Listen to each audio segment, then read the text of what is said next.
L'orpaillage clandestin, phénomène devenu récurrent en Côte d'Ivoire. Un fléau qui a des conséquences négatives sur la vie des populations et sur l'environnement. Entre autres, dégradation des terres, pollution des cours d'eau, insécurité, consommation de la drogue, prostitution et exploitation des enfants.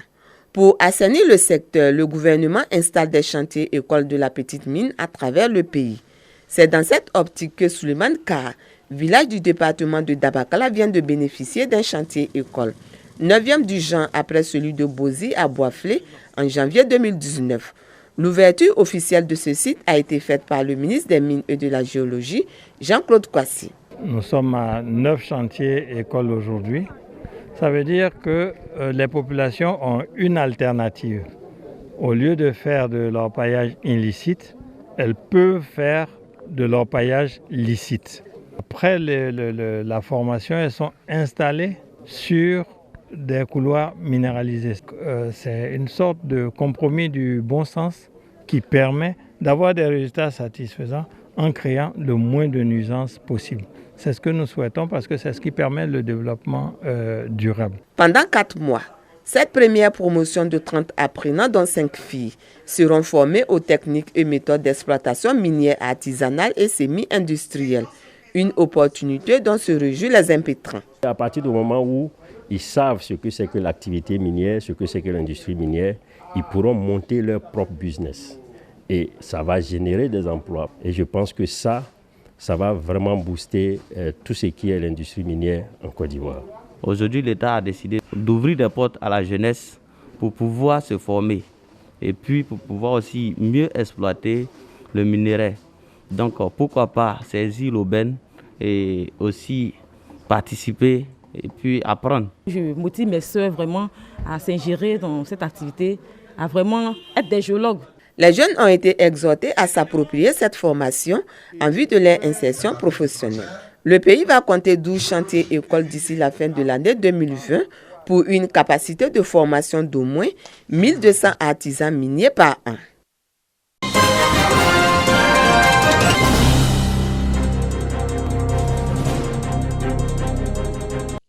Dans la région du Bélier, le ministre de la Promotion de la riziculture, Gaussou Touré, était dans les bassins rizicoles de Subiakro et Yabra. Yabra, ce sont 1600 hectares. Aujourd'hui, seulement 150 hectares sont exploités pour 1000 tonnes de riz. Yabra a connu un passé glorieux avec une forte production de riz, ce qui a valu à ce village une visite de feu Félix Houphouët-Boigny. En 1975, Subiakro dispose, quant à lui, d'une superficie de 120 hectares aménagés. Les riziculteurs de ces localités ont reçu le ministre Gaussou Touré à qui ils ont expliqué les difficultés auxquelles ils sont confrontés en termes d'intrants, de mécanisation, de semences. Pour le ministre Gaussou Touré, la Côte d'Ivoire a adopté la nouvelle stratégie de développement de la riziculture 2020-2030 pour relever de nombreux défis. Les problèmes de semences pour la campagne 2021 sont réglés. Les problèmes d'engrais, d'herbicides, de même que la mécanisation. Ce que nous souhaitons, c'est d'avoir des riziculteurs, des professionnels bien formés, des agents économiques à part entière. La Côte d'Ivoire sera autosuffisante en riz avant 2025. Une visite qui marque la renaissance de Yabra pour en faire un centre de production mais aussi de recherche rizicole. Nous avons des parcelles d'expérimentation. Nous avons également tous nos étudiants qui viennent ici en immersion, ceux qui font l'agriculture, pour venir apprendre le métier du riz. La riziculture, l'un des volets importants du projet d'EPAIB. Le système est fait de sorte que les producteurs produisent et les autres structures existent pour pouvoir reprendre la production. Mais les producteurs ont besoin d'avoir des sites qui permettent la pleine production. La stratégie nationale de développement de la riziculture compte assurer à la Côte d'Ivoire l'autosuffisance en riz avant 2025 et faire de notre pays l'un des plus gros exportateurs africains de riz à l'horizon 2030.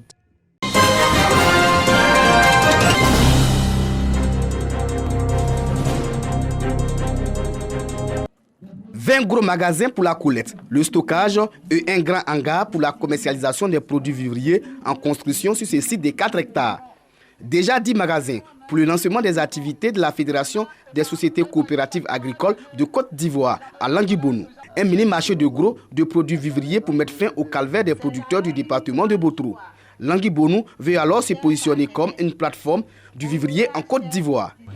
Nous avions décidé de nous mettre en plateforme pour la réalisation d'un espace afin de résoudre ce véritable problème. Pour le représentant du ministère du Commerce, la production des vivriers ne pose pas problème. C'est plutôt la commercialisation qui rencontre des difficultés. C'est la commercialisation, la distribution qui constitue le véritable problème du vivrier. Et donc pour réussir cette politique, il faut évidemment des infrastructures de commercialisation. Et donc c'est pourquoi nous sommes heureux d'assister aujourd'hui à l'inauguration de cette infrastructure.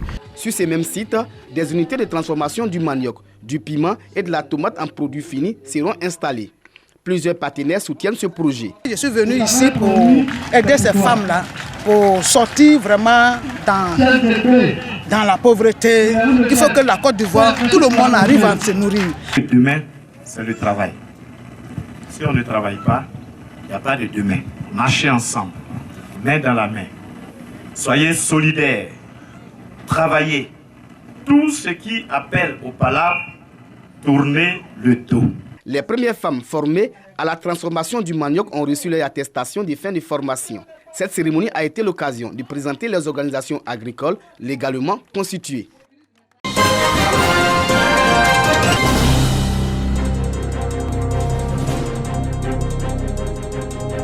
Un bâtiment de 3 salles de classe plus bureau pour le village d'Abokosso dans la sous-préfecture de Boya, région du Gontougou. C'est un geste du mouvement uni pour le développement du Bini qui entend contribuer à la formation des enfants de cette localité. La construction de cet ouvrage, c'est le constat qui a été fait ici, où nous avons trouvé depuis une décennie une école ayant 3 classes. Nous avons des classes de CP2, de CE2, de CM2. Ça veut dire que toutes les classes intermédiaires, les gens devaient les faire ailleurs, qui était très compliqué. Ce bâtiment et son équipement ont coûté la somme de 32 805 000 francs CFA à ce mouvement citoyen qui œuvre pour le bonheur et le bien-être des populations des sous-préfectures de Kwasida-Tekro et de Boya. Une école de 6 classes, en tout cas, c'est un sentiment de joie qui m'anime.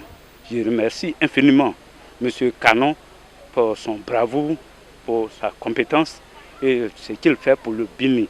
Ce bâtiment de 3 classes porte à 6 le nombre de salles de classe dont dispose l'EPP à Bokosso, qui avait déjà bénéficié d'un bâtiment de 3 classes du temps du Conseil général de Tanda.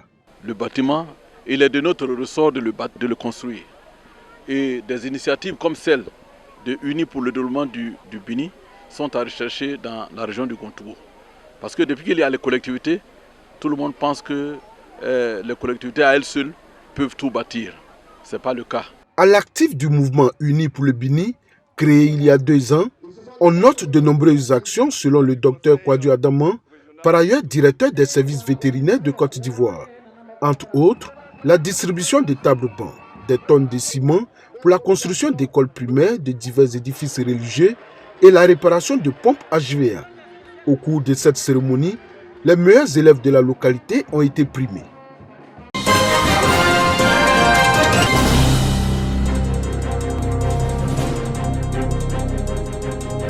Autour du ministre du Sport, enfants, jeunes, adultes, personnes du 3e âge ou obèses, debout ou assis pour les mêmes exercices. Étirement, relaxation, bref, tout est sport, l'essentiel étant de bouger pour se maintenir en bonne santé. Je suis venu pour faire le gymnastique avec mes amis. Le sport, c'est bon pour la santé. Je fais le sport depuis 5 ans. Ma forme est toujours la même chose, je n'augmente pas. Et puis bon, je me sens bien, je cours, je fais tout. Ces activités sportives, à l'initiative de la tutelle, en prélude à la Journée mondiale du cœur, une célébration ce 29 septembre 2020 pour encore promouvoir la lutte contre les maladies métaboliques ou maladies du cœur, comme les accidents vasculaires cérébraux, l'hypertension artérielle. À Dembokro, les facteurs déclenchant ces pathologies, notamment l'obésité, le tabagisme, sont enseignés. Pareil pour les moyens de prévention, parmi lesquels le sport, le plus efficace. Plus on fait du sport, plus le cœur s'adapte à travailler au mieux. ce qui fait que dans les situations de stress, le cœur il est adapté à travailler. Le sport permet au cœur de recevoir de l'oxygène. L'oxygène, c'est la nourriture du cœur. Le sport permet de baisser le taux de sucre. Et si on baisse le taux de sucre, on aide aussi notre cœur. Le cœur est un organe essentiel pour le corps et pour la vie. Il faut donc l'entretenir. Il faut pratiquer du sport régulièrement.